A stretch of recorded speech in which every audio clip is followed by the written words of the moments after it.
Olá, hoje é sexta-feira, dia de resenha do mundo político. Então vamos aos destaques da semana. A recomposição dos servidores do Executivo é aprovada sob críticas.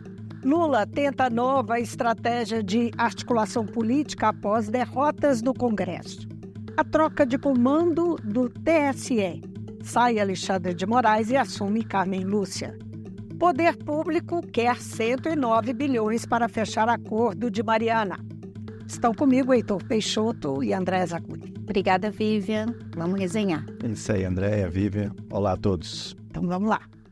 Ontem o plenário da Assembleia aprovou em votação final o projeto de aumento dos servidores do Executivo. Foram 30 dias de tramitação, muitos debates e pressões dos servidores e da oposição por um índice melhor de recomposição. O governo ofereceu 3,62% e acabou chegando em 4,62%.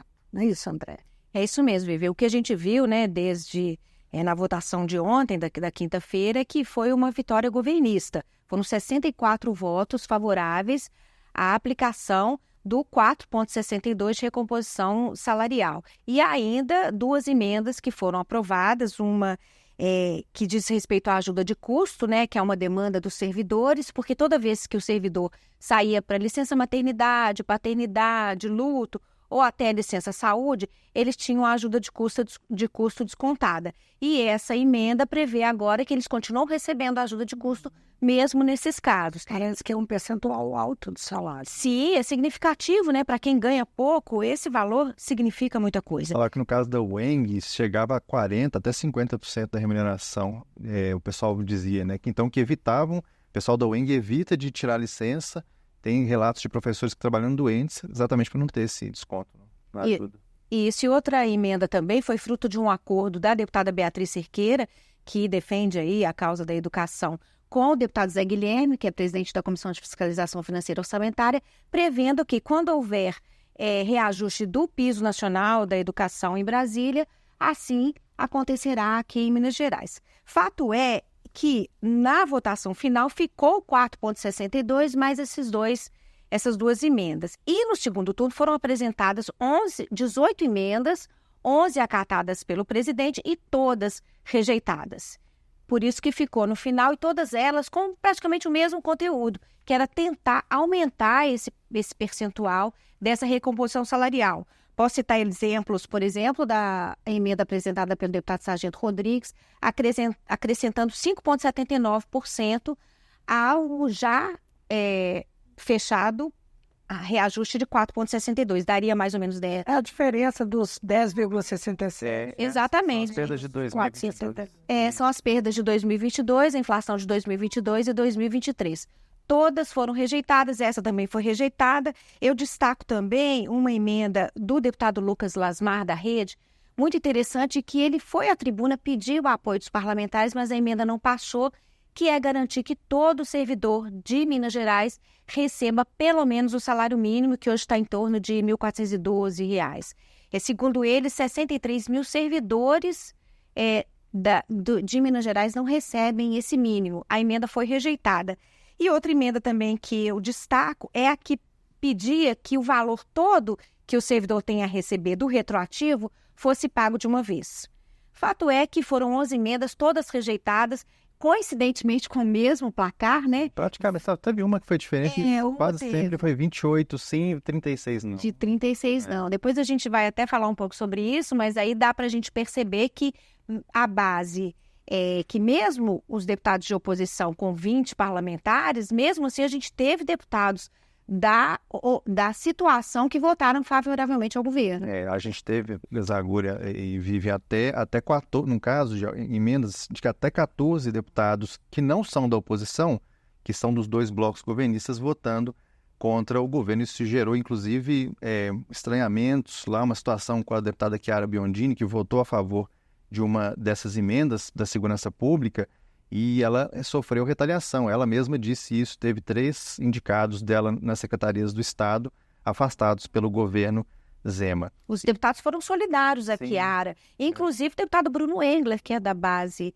do governo, foi à tribuna por 2 vezes, de manhã e à tarde, reclamar sobre isso, de que tipo de retaliação é essa, que não seria justo com ela, já que ela está votando, segundo ela mesma, uma situação, uma promessa de campanha dela de melhorar o salário dos servidores. E foi uma maioria, né, Zaguri? Você comentou isso, a vitória do governo, de fato foi, só que ficaram esses recados também, porque a oposição lembrou ontem, Vivian, que a base do governo, ela teve unanimidade na votação dos textos base, mas nas emendas, o máximo que o governo teve de votos foi 37 de 56 possíveis.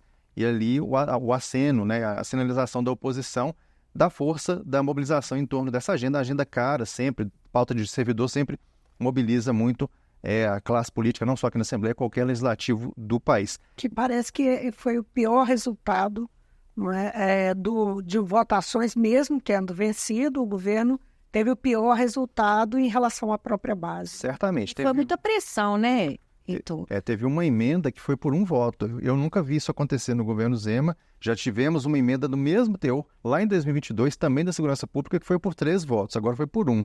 Quer dizer, foi ali na continha mesmo. Agora, a gente teve também, né, Zaguri e Vivian, a gente viu reações também a essa votação, claro, apesar do 1 ponto percentual, ficou um sentimento de frustração aí para os servidores, né, que não conseguiram avançar nessa tentativa de conseguir as perdas do ano de 2022, que totalizariam 10,67 nos cálculos aí do IPCA, repõe então apenas a inflação do último período, ficou por pagar essa de 2022, e ontem no segundo turno, na verdade na quinta-feira no segundo turno, esse foi inclusive o ponto de várias emendas, né, de tentativa de melhorar esse projeto. E teve também, além da frustração, preocupação sinalizada ali nesse processo. Qual que é ela? O temor dos servidores do Estado e também da oposição. É que já estão aqui na casa, na CCJ, os projetos que mudam as questões do IPSENG e do IPSM, que é o Instituto de Previdência dos Militares. Servidores vão pagar a mais pela assistência em saúde. O temor é que o que vai aumentar de cobrança pela assistência em saúde possa neutralizar o que eles ganharam, que eles vão ganhar aí nesse projeto. Há simulações dando conta disso. O Sargento Rodrigues fez uma simulação interessante lá, que ele pegou o salário de um soldado, colocou em cima o percentual, e aí o desconto do IPSM, né, o desconto para o pagamento da saúde, aí ficaria menos R$ 48. Um soldado cartaz, assim. Ele pregou lá com Durex.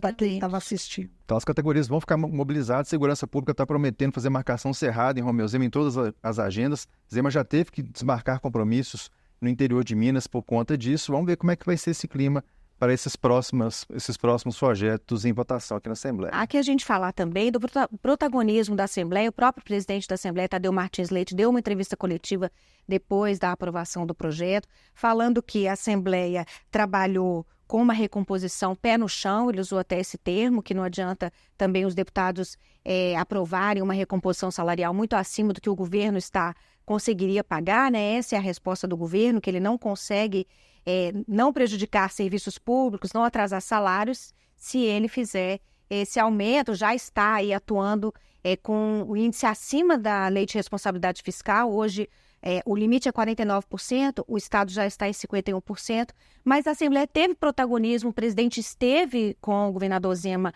algumas vezes, eu acredito que 2 vezes. Duas vezes. Semana anterior. O João Magalhães, também líder de governo, esteve lá tentando, e o que foi conseguido foi o que a gente viu, né, Heitor?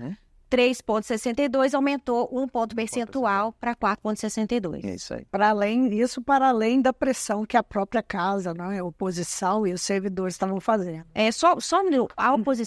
Os servidores, acho que a gente tem que só falar isso. Eles estiveram presentes o tempo inteiro, de 10 da manhã às 4h30 da tarde. Não saíram para almoçar, gritando, pressionando lá de cima das galerias para que os deputados se sensibilizassem para aumentar aí o percentual. Bom, vamos em frente, que temos ainda muita notícia dessa semana. Foi uma semana cheia. Logo no início dela, o presidente Lula fez uma reunião com a articulação política do governo e anunciou que faria encontros semanais como parte da estratégia para melhorar a articulação com o Congresso. Isso após derrotas impostas pelo parlamento na semana passada. Deputados e senadores, inclusive grande parte da base do governo, derrubaram o veto parcial de Lula ao projeto das saidinhas de presos e mantiveram outro do ex-presidente Bolsonaro de 2022, aquele trecho da Lei de Segurança Nacional que criminaliza a disseminação de notícias falsas das eleições. Ao assumir o controle da articulação política, Lula retoma uma prática dos seus primeiros mandatos. O ministro Alexandre Padilha minimizou, depois da reunião que tiveram, minimizou as derrotas, não é, Heitor? Minimizou sim, ele disse que o governo não se surpreendeu com nenhuma desses reveses que ocorreram aí nos últimos dias. Disse, inclusive, isso depois dessa reunião que aconteceu com Lula e demais líderes. Padilha disse que o governo tem noção da realidade conservadora que existe, que está cristalizada no parlamento brasileiro. Num primeiro encontro anterior, Vivian, Andréa, ainda na semana passada, o governo chegou ao diagnóstico que não tem base para conseguir vitórias na chamada pauta de costumes, que tanto mobiliza o campo conservador lá no Congresso. Inclusive, na lista de derrotas recentes aí do governo estão também pontos da LDO que tratavam aí de verbas voltadas ao movimento dos trabalhadores rurais sem terra e ao público LGBTQIA+. Por isso, o foco do Planalto agora deve ser nas pautas econômicas e na recuperação dos programas sociais. Esse deve ser o centro das atenções do Planalto. E nessas pautas, o governo entende que sim, está conseguindo avançar, apesar de dificuldades ali em cada uma dessas agendas. Então, a tendência agora é Lula, de fato, estar mais presente nas negociações diretas aí com os parlamentares, com acenos, primeiro aos partidos do campo progressista e depois aqueles partidos que estão nos ministérios, aí, o MDB, PSD e União Brasil. Bom, e quem veio ao mundo político esta semana para avaliar a reação do presidente Lula às derrotas do Congresso e a decisão de assumir as rédeas da articulação política do governo foi o jornalista Rodolfo Lago, editor-chefe do Correio da Manhã em Brasília. Lago estranhou a demora de reação e refletiu sobre a fragilidade do executivo. Olha só. É curioso, né, que o presidente Lula tenha resolvido estabelecer como rotina reunir os líderes e os ministros da articulação política uma vez por semana, toda segunda-feira, somente a partir de agora, 1 ano e meio depois de iniciado o governo. Porque nos dois pontos do governo, o presidente Lula, os dois outros mandatos, essas reuniões aconteciam. E é curioso que elas não estivessem acontecendo justamente no momento em que essas relações se tornaram mais complicadas, porque desde o início a gente sabia que a relação entre o governo Lula e o Congresso não seria uma relação das mais simples, seria uma relação conflituosa. Por quê? Por causa da escolha que o eleitor brasileiro fez no ano de 2022. O eleitor brasileiro escolheu um governo comandado por um partido de esquerda, né? O governo Lula, comandado pelo PP, que é o partido de esquerda, e escolheu um Congresso essencialmente conservador, um Congresso de direita mesmo. Por uma série de razões, nesse intervalo, de segundo mandato e agora, o Congresso, o Poder Legislativo, vai adquirir muito mais autonomia, muito mais poder, ficou menos dependente do Poder Executivo. E hoje, talvez, o Poder Executivo, dos três poderes da República, seja o mais fraco deles. Os poderes deviam ser harmônicos e ter o mesmo poder, mas, infelizmente, isso não acontece. E o Lula talvez esteja amargando o fato de hoje ter menos poder que o legislativo e menos poder que o judiciário. E se no Congresso o momento é difícil para o governo, na economia as notícias são um pouco melhores. Segundo o IBGE, no primeiro trimestre de 2024, o Brasil retomou o crescimento com uma expansão de 0,8%, impulsionado pelo consumo e serviços. Recuperação significativa depois da queda de 0,1% no quarto trimestre de 2023. O presidente Lula comemorou, disse que o governo está no rumo certo e citou o FMI, que recentemente avaliou que o país caminha para tornar-se a 8ª economia do mundo. André? Pois é, você falou essa fala do Lula aí. Na verdade, o FMI tinha feito uma previsão de que o Brasil ia alcançar essa posição de 8º na economia mundial em 2026. Conseguiu agora, né, em 2024. Bom, a verdade é que a percepção dos analistas é que esse índice já era esperado, esse desempenho do PIB de 0,8% já era esperado, o mercado esperava, o governo esperava, como você disse, foi puxado pelo comércio por 3%, serviços 1,4% e a agricultura, agropecuária 11,3% que puxaram aí o aumento do PIB e também os investimentos. Os investidores. A verdade é que os investidores continuam fazendo pressão para que o governo crie condições mais seguras para investimentos no Brasil. Façam as reformas que têm que ser feitas, a reforma tributária, teto de gastos, controle do endividamento do Estado. E a expectativa para os próximos meses, para o próximo trimestre, é uma desaceleração do Produto Interno Bruto em função da tragédia do Rio Grande do Sul, que é o 5º estado produtor brasileiro. E o governo está tentando aí, fazendo medidas aí de mitigar, auxílio fiscal, crédito, para tentar melhorar aí a situação. Mas os economistas fazem um alerta para a seguinte questão: você aumenta o consumo, o que gerou esse bom desempenho do PIB, e às vezes você acaba aumentando a inflação, porque aumenta o consumo, aumenta a demanda por produtos, aumenta o custo da produção, aumenta a matéria-prima e isso faz com que os preços se elevam, aí é que vem a inflação. É preciso que o governo tenha que ficar aí de cima para evitar o aumento da inflação. E só uma outra coisinha, os economistas também alertam que o PIB, o bom desempenho do PIB e que o Brasil estar em 8ª economia do mundo é muito bom, mas esse não é o principal indicativo, que o melhor indicativo seria o PIB per capita, que é o dinheiro na mão do brasileiro, que infelizmente ainda a renda per capita brasileira ainda é muito desigual. Pois é, André, desigualdade foi um assunto recente no mundo político, com o economista Pedro Fernando Neri. Ele lançou um livro, Extremos, um mapa para entender as desigualdades no Brasil. Para assistir, qualquer um que esteja em casa e não viu, só acessar a TV no portal da Assembleia, os programas estão todos lá. Bom, vamos lá para um outro assunto que deu o que falar, a taxação das blusinhas. Quarta-feira acabou aprovada a tal da taxação das blusinhas no Senado e segue para a sanção do presidente Lula. Ficou valendo o que foi acordado entre o governo federal, o presidente da Câmara, Lira, Pacheco, presidente do Senado, e os governadores. Uma alíquota de 20% de imposto de importação sobre bens de até $50. O relator chegou a excluir a matéria do projeto principal, o Mover, de incentivo à indústria automotiva.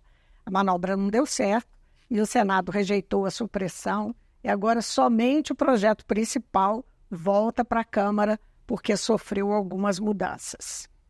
E um assunto que esquentou também a semana no Congresso foi a proposta conhecida como PEC das Praias, que já havia passado na Câmara sem muita publicidade. Depois encalhou e acabou voltando à baila no Senado. Mas, afinal, o que diz essa tal PEC que mobilizou celebridades nas redes e tem a oposição de Lula, hein, Ito?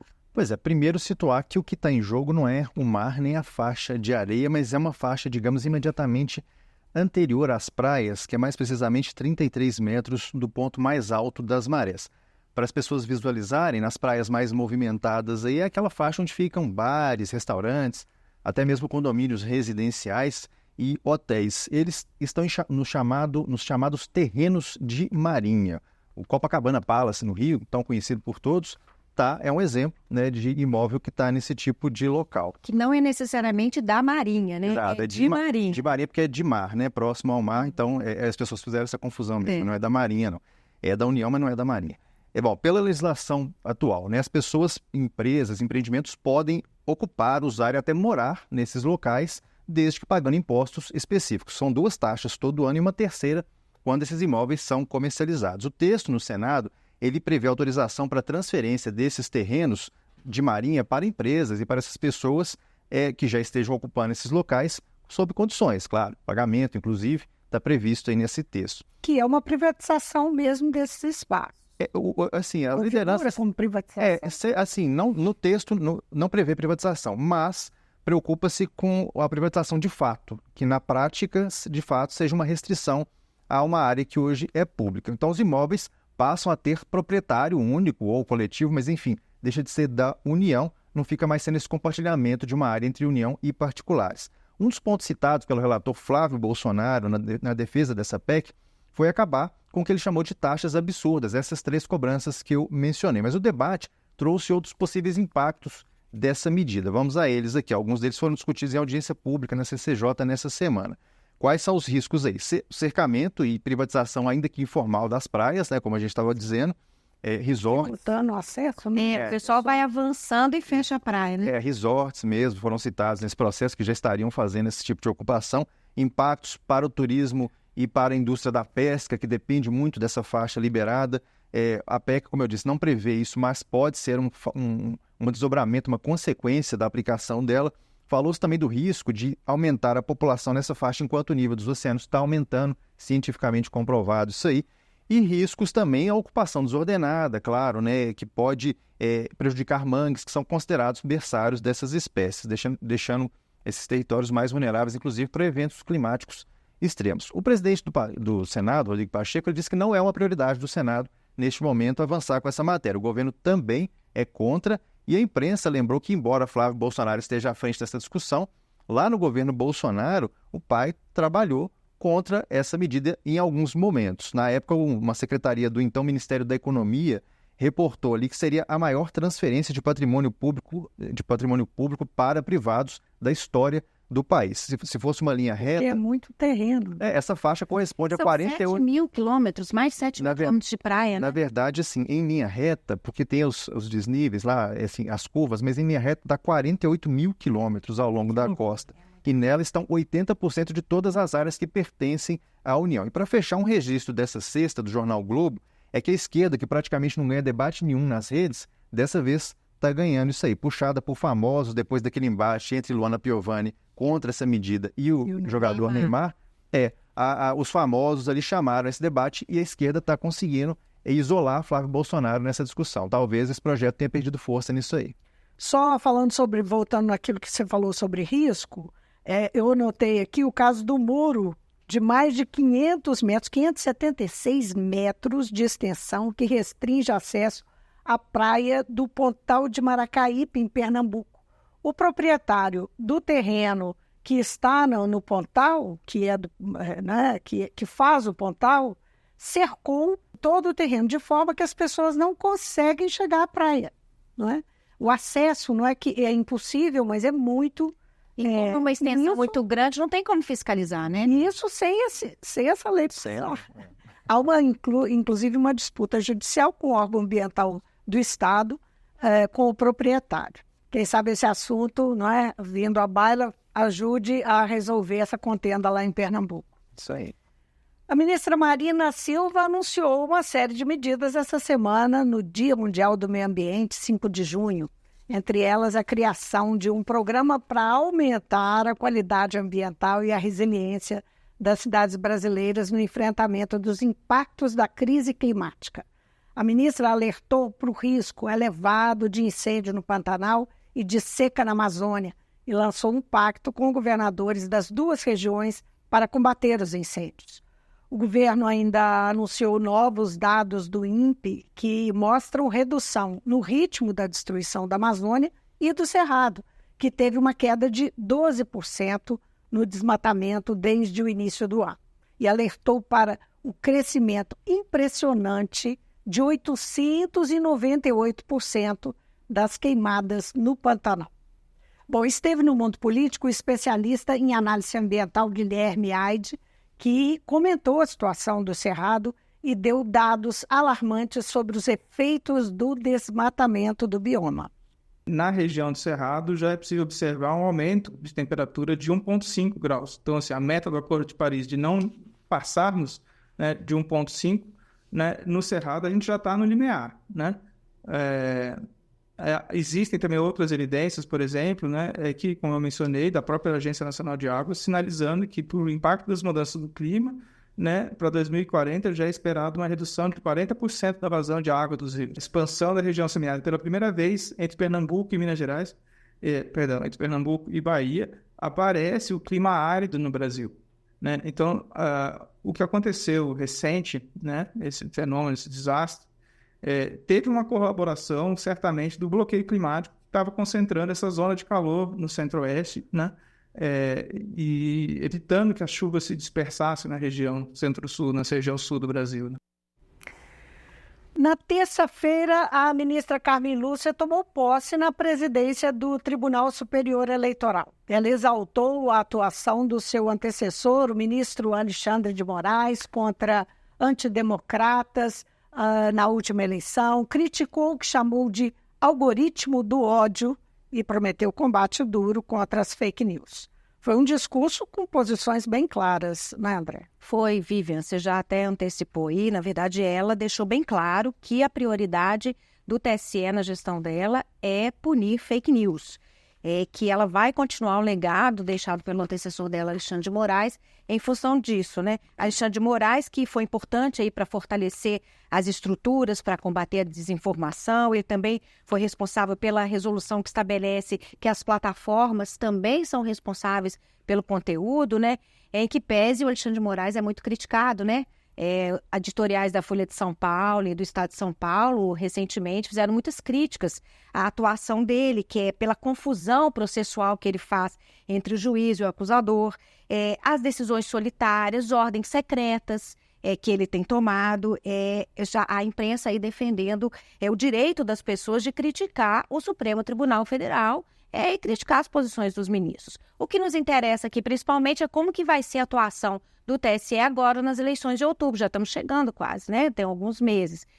Qual que é a postura da Carmen Lúcia? Ela é uma ministra firme, rigorosa na análise dos casos. E o vice dela, que é o Cássio Nunes, indicado pelo presidente Bolsonaro, ele tem uma postura mais branda e uma visão mais garantista do direito. O que quer dizer isso?